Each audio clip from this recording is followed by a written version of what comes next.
Hi, I'm Rebecca Buddig. And I'm Greg Rickhart. Welcome to Soapy, the podcast for soap lovers like us. Yeah, and one thing about soaps, or at least for me, I remember joining a soap, my first day on set. Do you? First day, it's trial by fire, right? Yeah? How was it for you? Well, You started at Young and the Restless. I started at The Young and the Restless in 2003. And as we have discussed, as we all know, we don't have a whole lot of time to rehearse. You show up, and pretty quickly you're just getting right to work. So again, it feels like trial by fire. But what I remember was the character I play, Kevin Fisher, was an internet predator and was having an online relationship with Lily Winters, played by Crystal Khalil, who was 10 years younger than Kevin. I know. Okay, so the plan is we're going to meet at Crimson Lights, the coffee house, and I tell her that I'm going to be wearing a Hawaiian shirt. And that's how she can spot me in the crowd. And lots of crew members wear Hawaiian shirts. So when we were rehearsing, I'm supposed to walk through, but first they had like 15 crew guys walk into Crimson Lights. They didn't plan it? They just oftentimes wore a Hawaiian shirt? Yeah, I think maybe they planned it that day. That part I don't know. I just remember like they did like this bit, and I was like, oh, this is a fun set. This is a place that I'm happy to be at. And so that was I remember that experience. And then it wasn't my first day, but it was within the first week or two. Jeannie Cooper, who played Catherine Chancellor, of course, and Jess Walton, who played Jill, had this. They had this rivalry that went on for years and years. And I was on set. It was within like my first week or two of being there, and they get into a fight outside of their house with garden hoses, and they're spraying each other.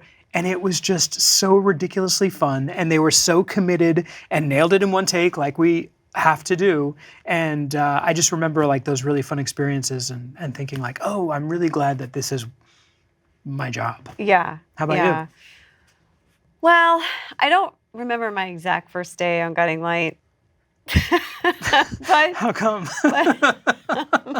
I do remember the feeling. I remember feeling terrified. I remember feeling like I didn't deserve it. I didn't feel like Why? I didn't.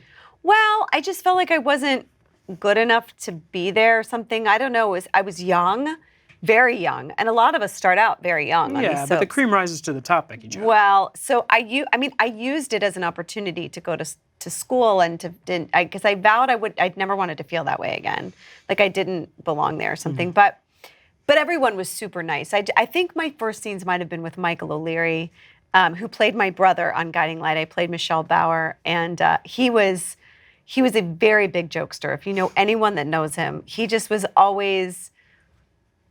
It's kind of like you. Like I look at you and I can read the thoughts, and he was the same way. Did he haze you? Did you get hazed? He hazed me a little bit. He did haze me a little bit, but he was so nice. And Peter Simon, who played my dad, he was also.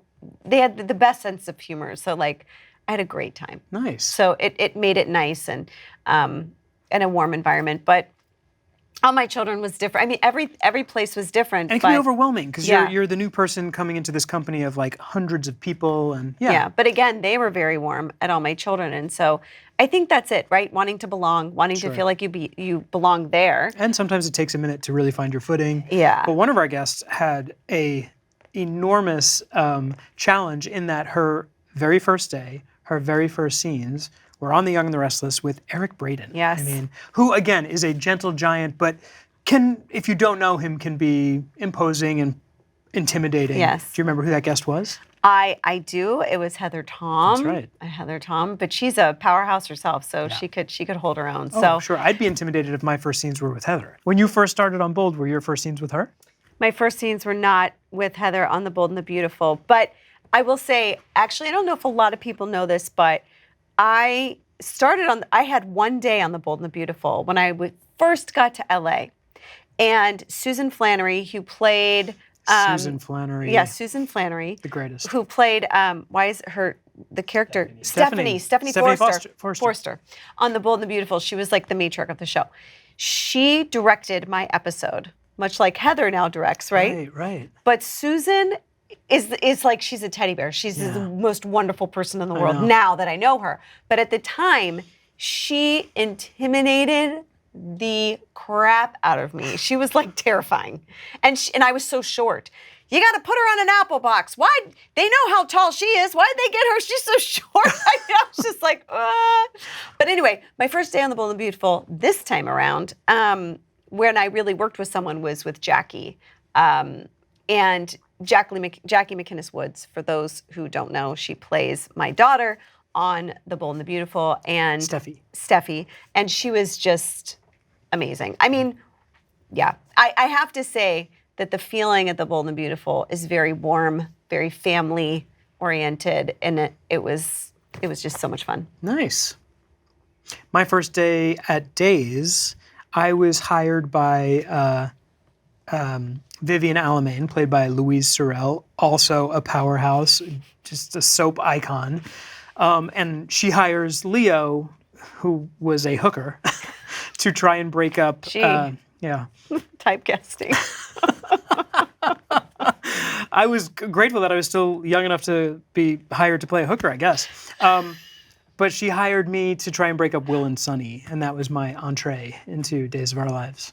Yeah. And it was fun? It was fun. I mean, she's been doing it for a million years, and I think that experience for me was fun because I knew this one world so well and my one family at Young and Restless, and getting to go to a new environment, which was frankly the first time for me in a really long time, and getting to sort of do something that was very similar but also different was challenging and a little scary, but also something that I knew that I was capable of. Yeah. I have one more story. I know. You guys are probably like, really? Another story from you guys? But, I want to hear it. Well, no. I remember General Hospital. I remember like getting nervous, the kind of nervous that I got, I don't know, as a young person. And I don't know, I was going through postpartum depression and anxiety. So I felt really insecure. Having a baby just really, those first few months, she was 5 months. So I was just 5 months postpartum. And so it was like all of my confidence came out with her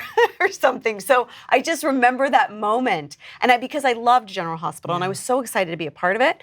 And also I just was in that weird period of my life, and I'll never forget that moment. But a great place to work. I just remember being totally intimidated and feeling those nerves that I never. It's wild, right? Even with all of your talent and all of your experience and mine, that we would still. Greg. Geez. Yes, you're very talented, Becky Jo. That we still have those moments of insecurity. Yeah. And not only us, but pretty much. Every guest that we have had on the show has shared their own stories of their first experience on any number of shows that they've been on. So take a peek.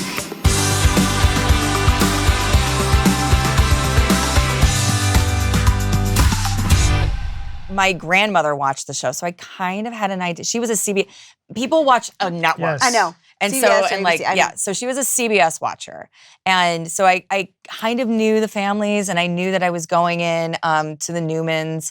I remember my first scenes were with Eric Braeden, who I adore, but he never says the same thing twice. Oh, yeah. And so I felt like I was playing like double Dutch, where I was just like, all right, when do I jump in? When do I jump in? Amazing. And so I was like, okay, now, and he would go on a tangent sometimes, and I would be like, how do I get the scene back to where we're supposed to go? And it was so much fun. And it was high pressure, but it was so much fun. And, such a good learning experience. I left all my children because I wanted to do, be a movie star. Yeah. So I quit after 2 years. They got upset with me, and I said, well, I'll sign for 3 more months. I signed 3 more months with some money. And then I moved to Los Angeles to do, and then I got Desi kind of quick. Mm-hmm. So that kind of, and then I went broke. But did you have any reservations to go to General Hospital? Yeah, I didn't want to.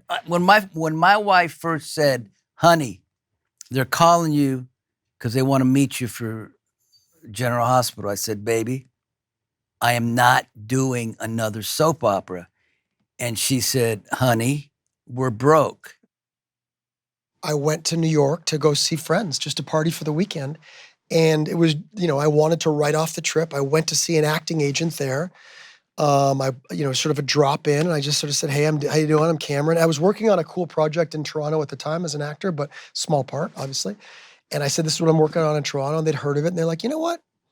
You should go see the casting director to All My Children, a woman named Judy Bly Wilson. And I was like, I got I mean, we're going out. Like, I don't like. I gotta go have some streaking in the quad. drinks. Like, I'm already a few cocktails behind. Like, fine, I'll go talk to Judy. Sure. Like, literally, I was kind of annoyed, which is so weird.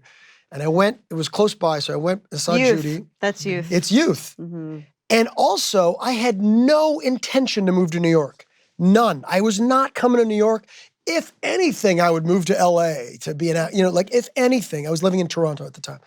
So I go to see Judy, and I'm so, I'll just say cocky, but probably confident. I don't know, because I didn't care. I wasn't trying to get this job. As an actor, like that is gold. Not really caring, but not caring. Right. And so she's like, "Here's a scene. Take 5 minutes, and I'm going to put you on tape. It's called a cold read for people at home." And I went to the bathroom, and I was like, "Oh, that's fun." And I kind of got into it. That's kind of cool. So I just kind of looked at it for 5 minutes.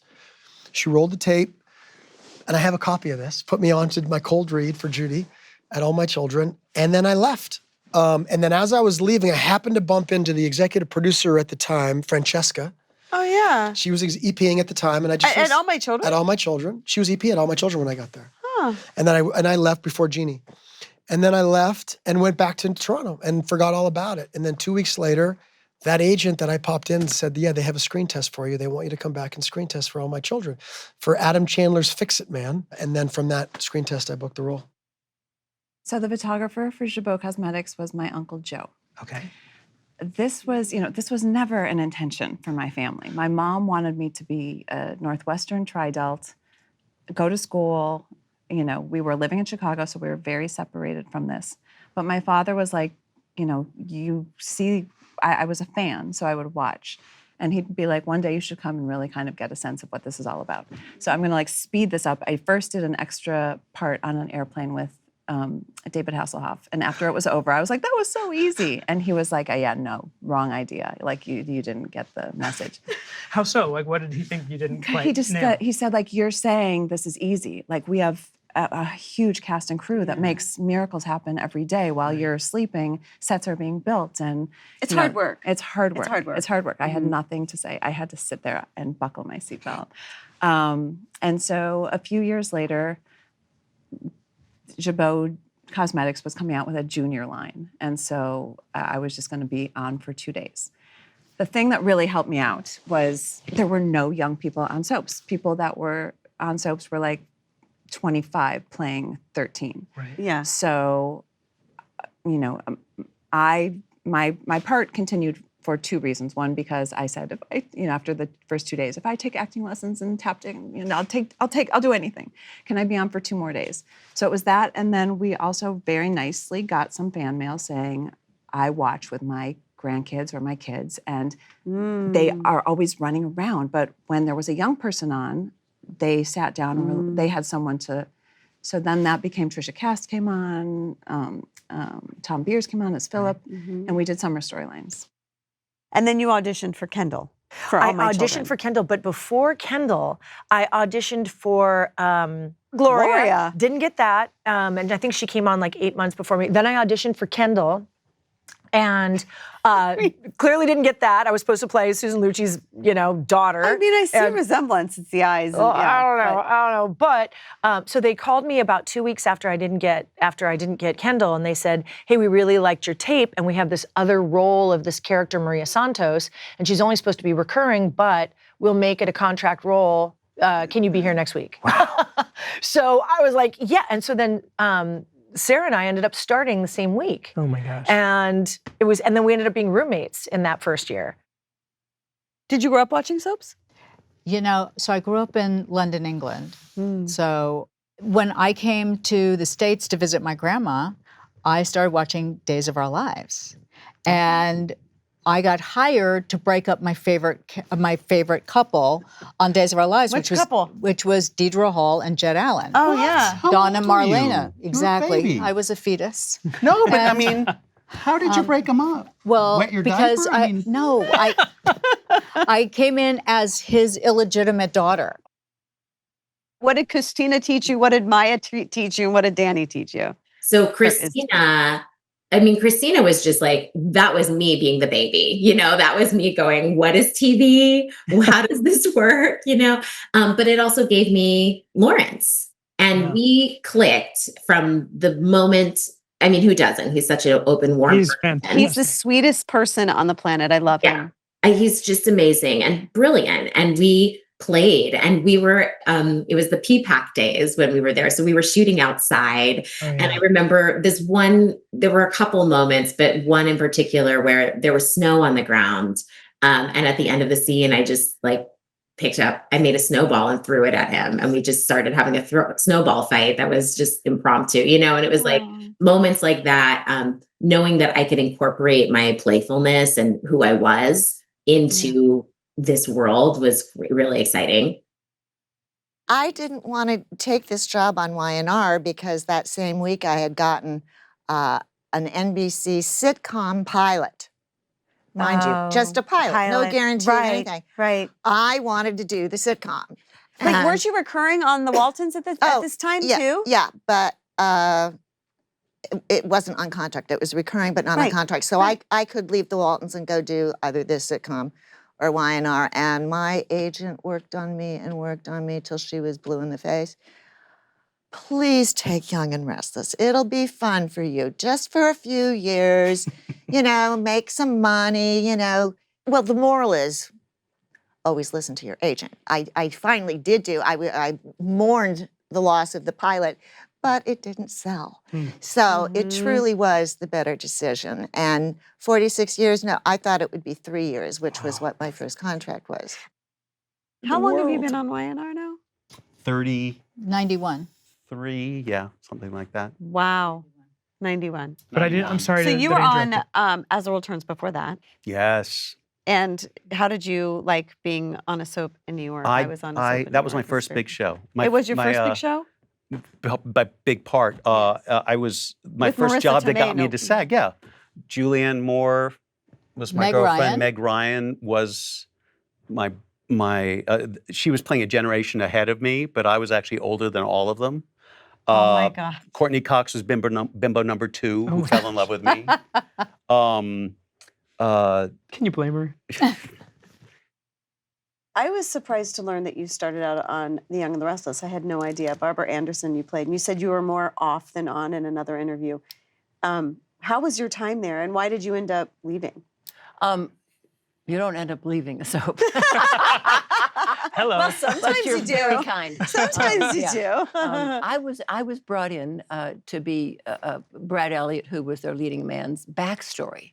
So I'm the reason he leaves town, and so there was no there. Yeah. But it gave me a taste of wanting to be part of an ensemble. Yeah. And I said to my agent, "Get me a soap." And then when he woke up, he said, "You wait, I've been." So and then I got a call from Days, and there it is.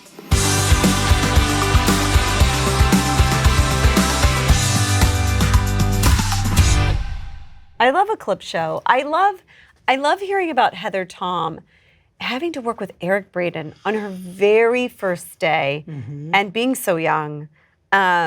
I just can't imagine what I worked with Susan Lucci, and I grew up watching the show, and I knew what an icon she was, just like he's an icon. He's very intimidating in person. Yes. Even though he's a lovely, kind, he's a gentle sweet, giant, yes, but yes. his presence can be intimidating. Right. So I just that would be terrifying to me. I have had a number of friends over the years who have gotten jobs on Young and Restless who have called or texted to say, what is Eric like, and how do I navigate that? And I always say, just be yourself, be polite, be respectful, and he's a lovely guy. But he does sort of carry with him that weight. And so does Deidre Hall. I remember when I met Deidre for the first time on set, and we had met a couple of times over the years at various events, but seeing her on set in her home where she is the matriarch was certainly intimidating.